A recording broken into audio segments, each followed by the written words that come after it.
T20 ప్రపంచ cup 2026 గెలిచినప్పుడు నీరాజనాలు పట్టిన నోళ్లే ఇప్పుడు ఐర్లాండ్, ఇంగ్లాండ్ చేతిలో భారత్ చతికిల పట్టాన్ని చూసి నోరెళ్లబెడుతున్నాయి.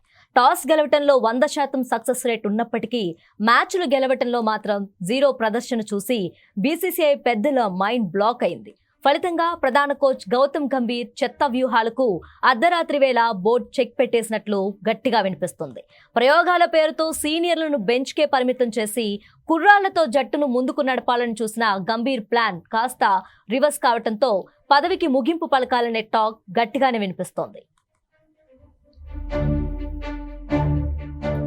గంభీర్ సార్ చేసిన ప్రయోగాలు ఎంత దారుణంగా దెబ్బకొట్టాయంటే కనీసం పసికూన ఐర్లాండ్ జట్టుపై కూడా గెలవలేనంతగా టీంను బలహీనంగా మార్చేశాడు. టాస్ గెలిచి రికార్డులు సృష్టిస్తున్న కెప్టెన్ శ్రేయాస్ అయ్యర్కు మ్యాచ్లు ఎలా గెలవాలో చెప్పడంలో కోచ్ ఫెయిల్ అయ్యారనే ఆరోపణలు ప్రధానంగా వినిపిస్తున్నాయి. అనుభవం ఉన్న ప్లేయర్స్ ని పక్కన పెట్టి కేవలం ఫామ్ లో లేని కుర్రాళ్లను నమ్ముకోవడంతో ఇంగ్లాండ్ సిరీస్ చేజారిందని బీసీసీఐ ఆగ్రహం వ్యక్తం చేస్తుంది.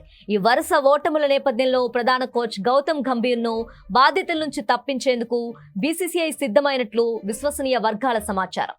2026 టీ20 ప్రపంచ కప్ ను గెలుచుకున్న తర్వాత భారత జట్టు ప్రదర్శన అట్టడుగు స్థాయికి పడిపోవడంపై క్రికెట్ ప్రపంచం తీవ్ర దిగ్భ్రాంతి వ్యక్తం చేస్తోంది.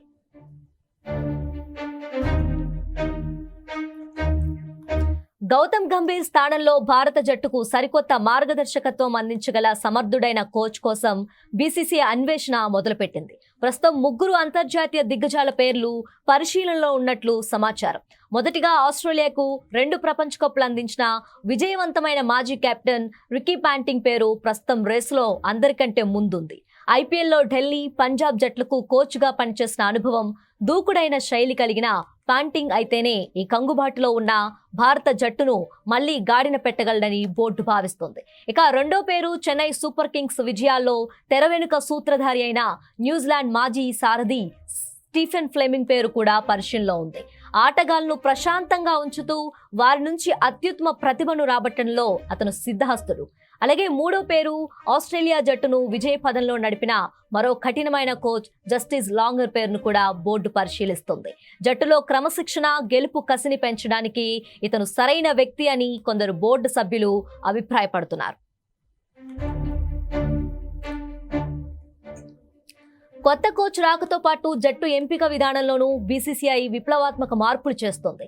ఇకపై తుది జట్టును ఎంపిక చేసే విషయంలో ప్రధాన కోచ్ గానీ, కెప్టెన్ గానీ ఎలాంటి నిర్ణయాలు తీసుకోలేరు. పూర్తి అధికారులను సెలక్షన్ కమిటీకి అప్పగిస్తూ బోర్డు స్పష్టమైన ఆదేశాలు జారీ చేసింది. ప్రయోగాల పేరిట జట్టును బలహీనపరచడం సహించేది లేదని, ఫామ్లో ఉన్న ఆటగాళ్లకు మాత్రమే జట్టులో చోటు దక్కుతుందని స్పష్టం చేసింది.